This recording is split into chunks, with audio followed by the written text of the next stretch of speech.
The Empire of the Moors, John G. Jackson, author, compiled with an appendix by Vernoko Rashidi.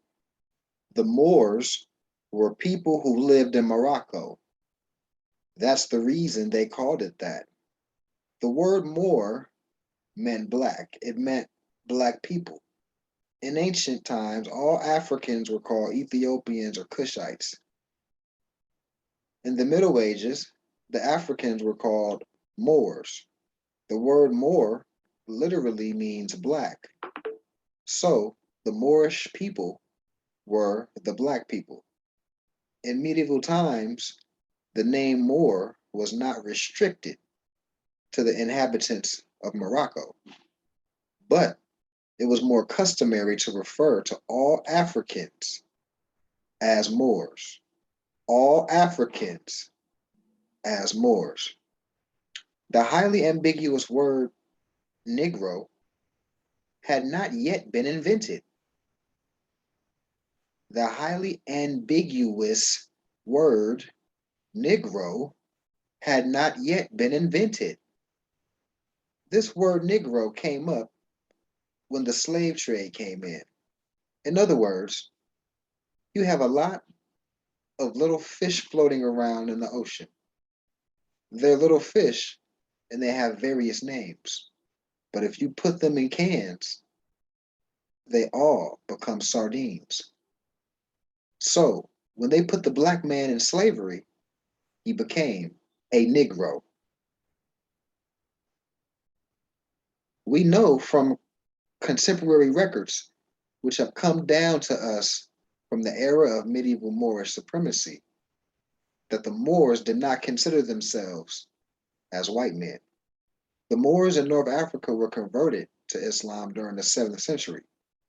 An army of 12,000 Africans was recruited and placed under the leadership of the Moorish general, Tariq. Tariq was an officer in Tariq's army. He led the first expedition to Spain to find out what the Moors had to face. The army landed in a place later named Tarifa in honor of Tarif. He set up a custom house there. He found out that they had no serious opposition to face in Spain. Tarif and his small detachment plundered Algiers and other towns and returned to Africa with their boats loaded with spoils. There was a kingdom of the Visigoths, the Western Goths. There was a Greek governor in a place called Ceuta on the African coast. The story is that Count Julian, the Greek governor, sent his daughter on a vacation to visit King Roderick, and he raped his daughter. Julian persuaded the Moors to invade Spain because he said it was unprotected. All they had to do was walk in and take it. General Tariq and his army landed on an isthmus between an encampment then called Mont Calp and the continent of Europe.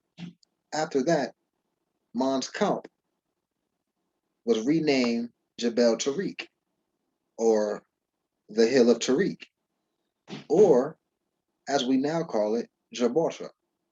Tariq's African army captured a number of Spanish towns near Gibraltar, among them Heraclea. Then he advanced northward into Andalusia. The Visigothic King Roderick learned of the invasion and raised an immense army for the defense of Spain. The two opposing armies, met in battle near Algiers, not far from the Guadalete River.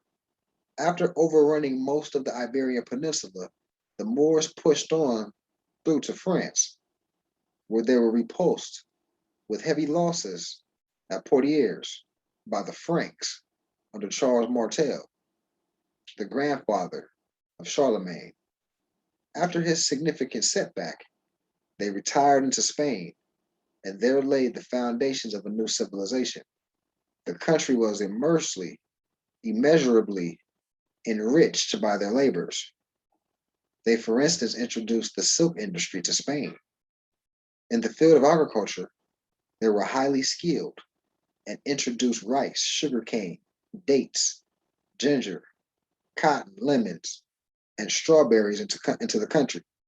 The Spanish city of Cordova in the 10th century was very much like a modern city.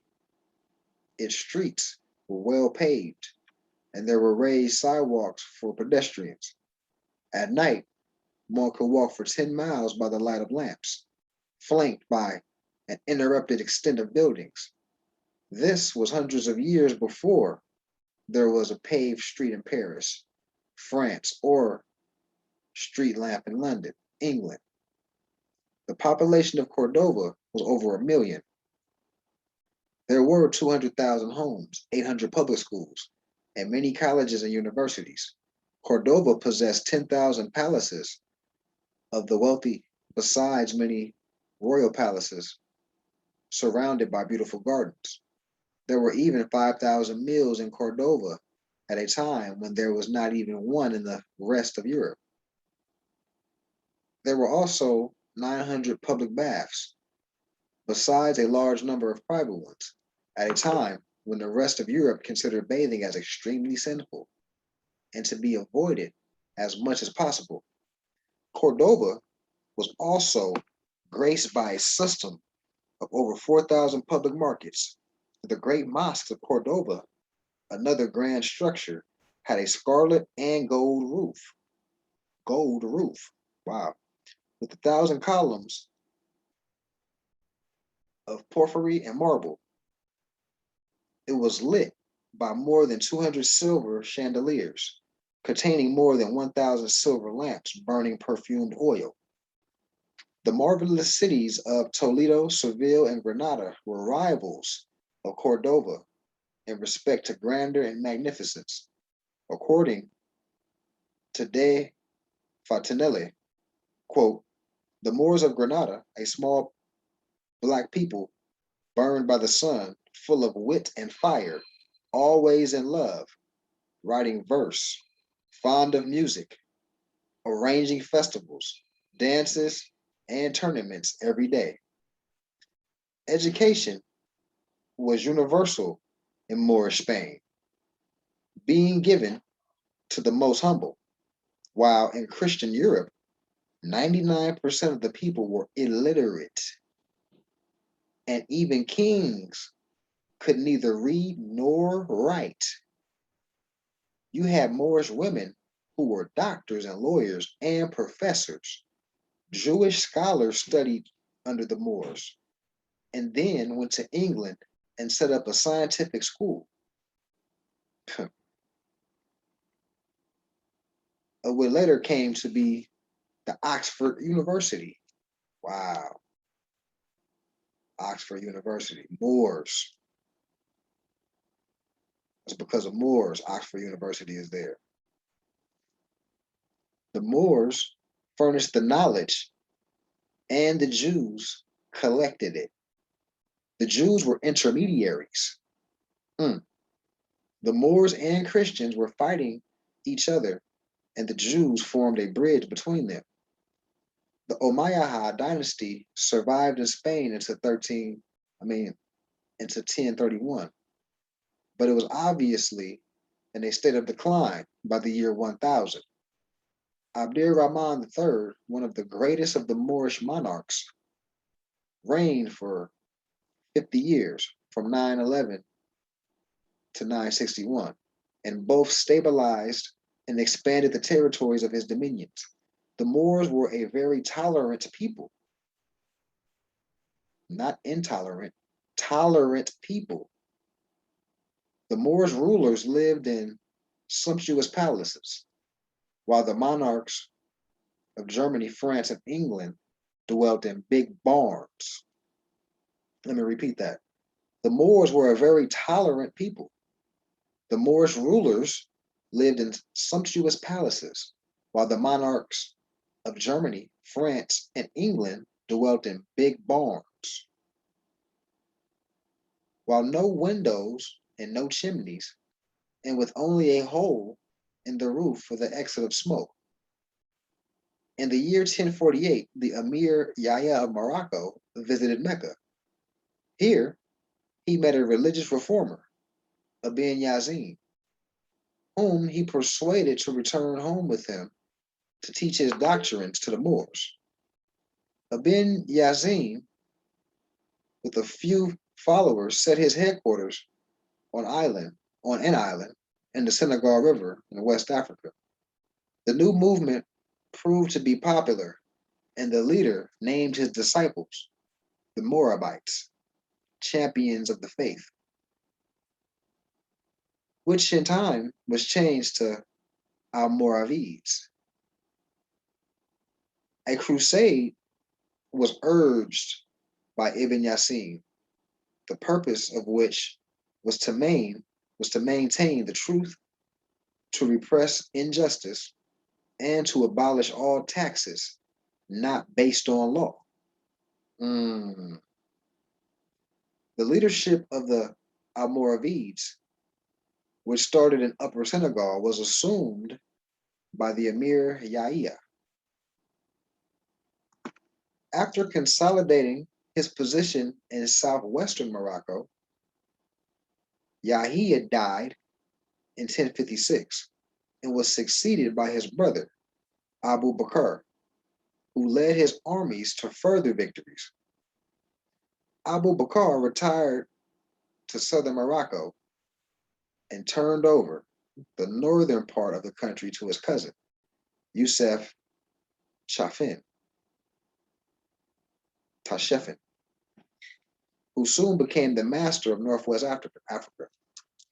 Quote, in the year 1062, Yusuf laid the foundation of the town of Morocco, which his own hands, by the year 1082, he had long been the supreme ruler of that portion of the world, when therefore he consented to cross over to Spain, and in the course of time drove back the Christians and established once more a supreme sultan upon the throne of Al Andalusia. His conquest and the dynasty which he founded must be regarded as an African conquest and an African dynasty.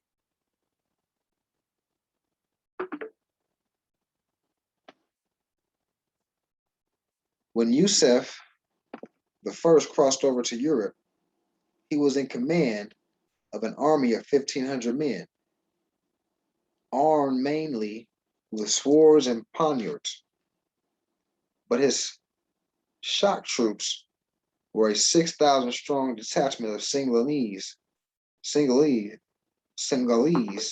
cavalrymen mounted on white Arabian horses, said to be fleet as the wind. Once in Spain, Yusuf was met by the chief rulers of Spain, the kings of Almeria, Badajoz, Granada, and Seville. The Moorish army, only 10,000 men in all, joined the African forces of Yusuf and marched northward to join battle with King Alfonso VI, who headed a Christian army of 70,000. The opposing armies battled each other at Zalaka in October 1086, and at the first Christian hosts seemed to be winning. Al-Muhammad, leading the Muslims, had 3 horses killed under him, and though wounded, kept his men in line until Yusuf came up with reinforcements and attacked the Christians from the rear. In the early part of the 12th century, other religious reformers, calling himself the Mahdi, appeared in Morocco. He named his followers Almohads, Unitarians. After the conquest of Morocco in 1147, when the last Almoravid king was dethroned and executed, the Almohads seized the reins of government and then invaded Europe. By 1150, he had defeated the Christian armies of Spain and placed an Almohad sovereign on the throne of Moorish Spain, and thus, for the second time, a purely African dynasty ruled over the most civilized portion of the Iberian Peninsula. Under a great line of Almohad kings, the splendor of Moorish Spain was not only maintained but enchanted, for they Castile of Gibraltar in 1160 and began the build of the Great Mosque of Seville in 1183. The Giralda of Seville was originally an astronomical observatory constructed in 1196 under the supervision of the mathematician Jabir. The Almoravides had established a Spanish court in Seville. The Almohads set up an African court in the city of Morocco, and Ibn said in the 13th century described Morocco as the Baghdad of the West, the West, the West, and says that under the early Almohad rulers, the city enjoyed its greatest prosperity. In the early part of the 13th century, the Moorish power in Spain began to decline. Unfortunately, Muslims, due to religious and political differences, began to split into factions and wage war amongst themselves. At the same time, the Christians of Europe, having absorbed the science and culture of the Moors, which enabled them to bring to an end the long night of the Dark Ages, because they were asleep and the Moors raised their consciousness, began to form a united front in order to drive the Moors back into Africa. The dominions of the Almohads were slowly but surely captured by the Christian armies, and after almost a century of brilliant achievement, the Almohad dynasty was ended when their last reigning sovereign was deprived of his throne in the year 1230. Muslim Spain declared independence under the rule of Ibn Hud, the founder of the Hudite dynasty. The Christian forces, in the meantime, conquered one great city after another, taking Valencia in 1238, Cordova in 1239, and Seville in 1260. By 1492, the Moors had lost all Spain except the Kingdom of Granada. The Christians, although not free from internal disputes, were finally united by the marriage of Ferdinand and Isabella, which joined in peace the formerly hostile royal houses of Aragon and Castile. The united Christian forces surrounded the city of Granada and blockaded it for 8 months. The Moorish king, Abu Abdullah, also known as Boabdil, finally surrendered. The Moors lingered in Spain for a little more than a century. By 1610, through expulsion and migration, a million among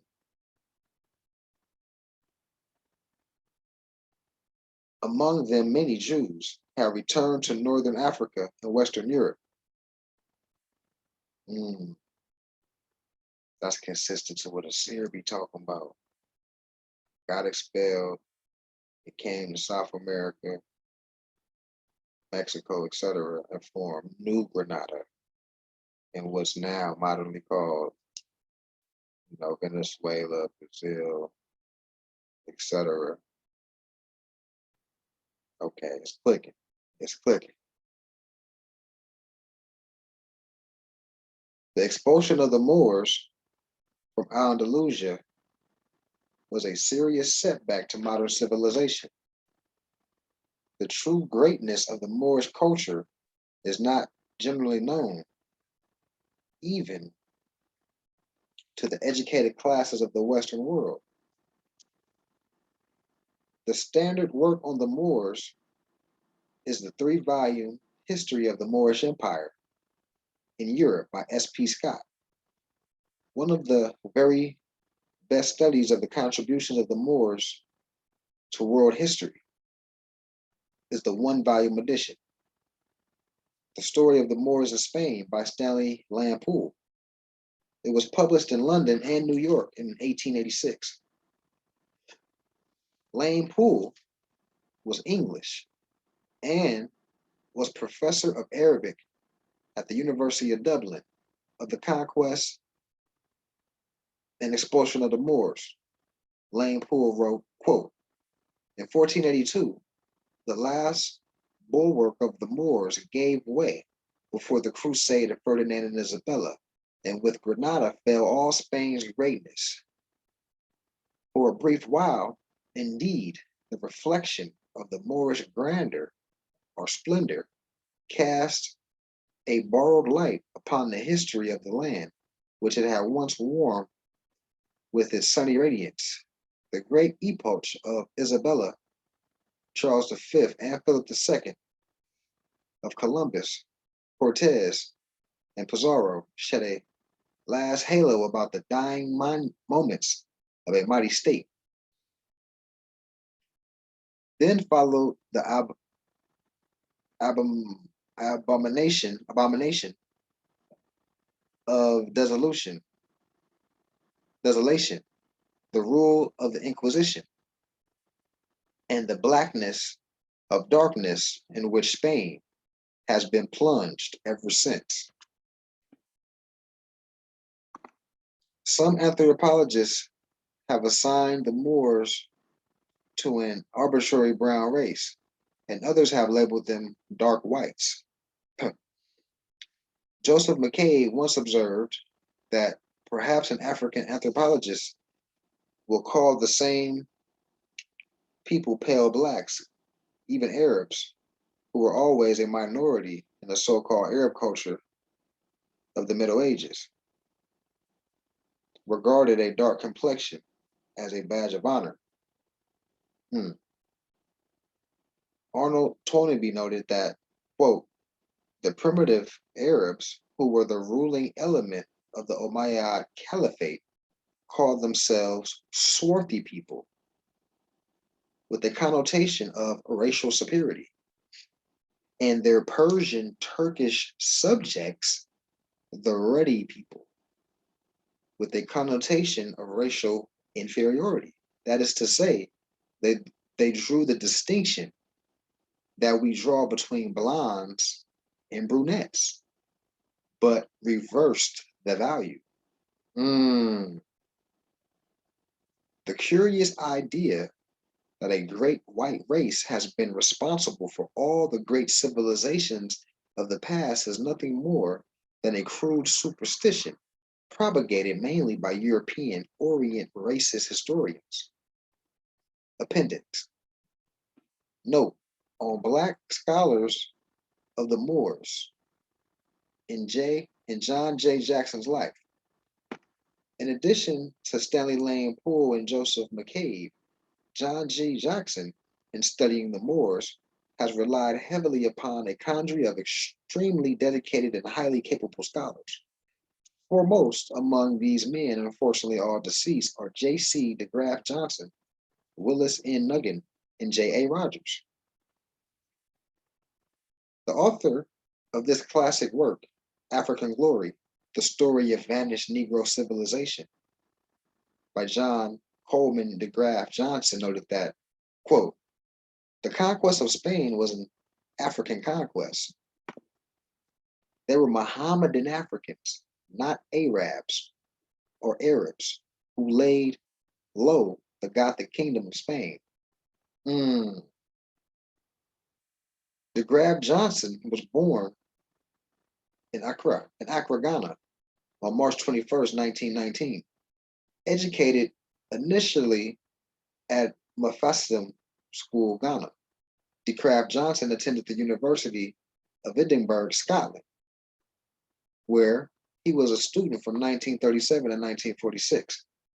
After spending his 2 years in Edinburgh studying medicine, he continued his medical training to study commerce and economics. He, he graduated Bachelor of Commerce in June 1942, Master of Arts with an honor in Economic Science in June 1944, and Doctor of Philosophy in December 1946. African Glory, originally published in 1954, has recently been reprinted by Black Classic Press, which, and afterward, and supplemental bibliography by John Henry Clark. Willis N. Huggins, a brilliant writer and an ardent Pan-Africanist. Willis Nathaniel Huggins was born February 7, 1886, in Selma, Alabama. Willis N. Huggins was one of the paramount figures in John G. Jackson's life.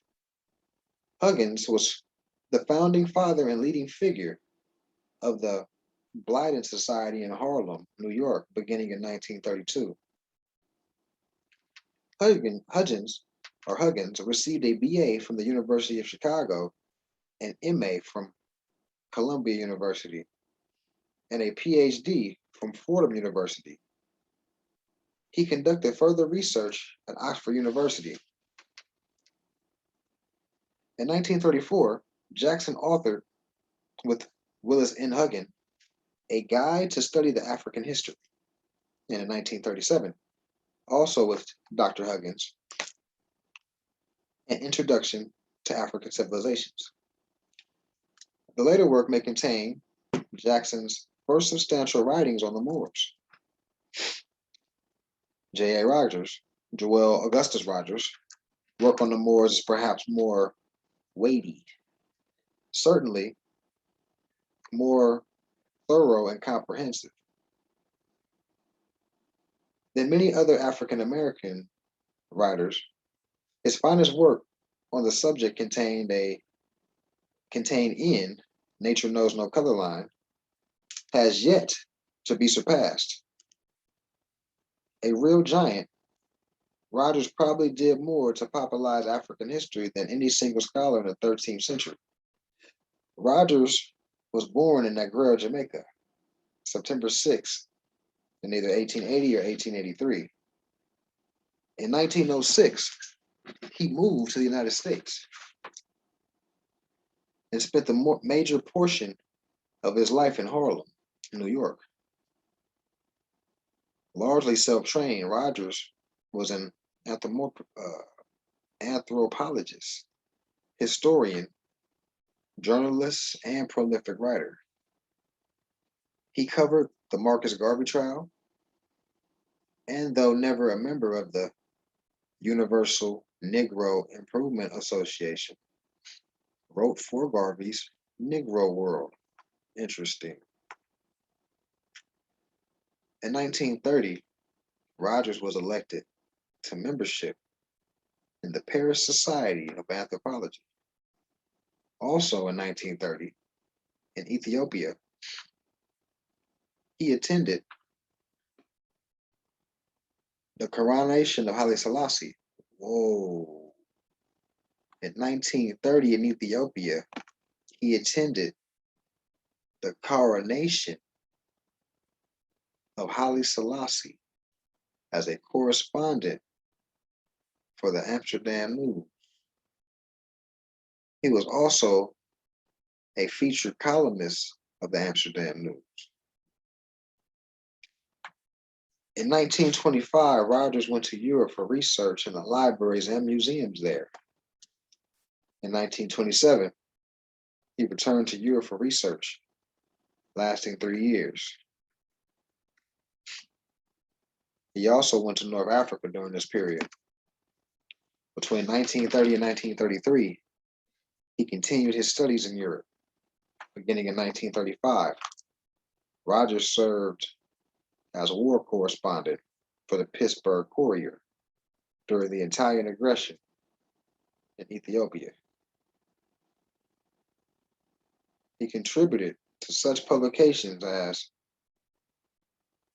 The Crisis, American Mercury, Survey Graphic, and the Journal of Negro History. He wrote and published at least 15 books and pamphlets. Rogers was an anthropomorphist. Rogers was a field anthropologist. He traveled to 60 different nations. W.E. Du Bois wrote that no man living has revealed so many important facts about the Negro race as Rogers.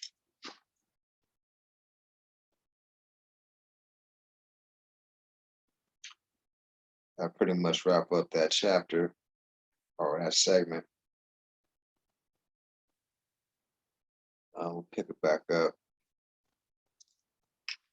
But as you can see, we set the tone for humanity. You know, and mind you, when they talk about, these Christian nations, Ferdinand and Isabella, any type of Christendom at this time, these were Moors that took on a different ideology, for the purpose of world domination and conquest, shadow governments, etc. But as you can see, the Moors are the founders of civilization, the high science. And in fact, when governments were under Moorish rule, things were going smooth. People were brilliant. The IQ of the civilization all across the board was impeccable. It only went into decline when our people with the goofy ideology or the Roman ideology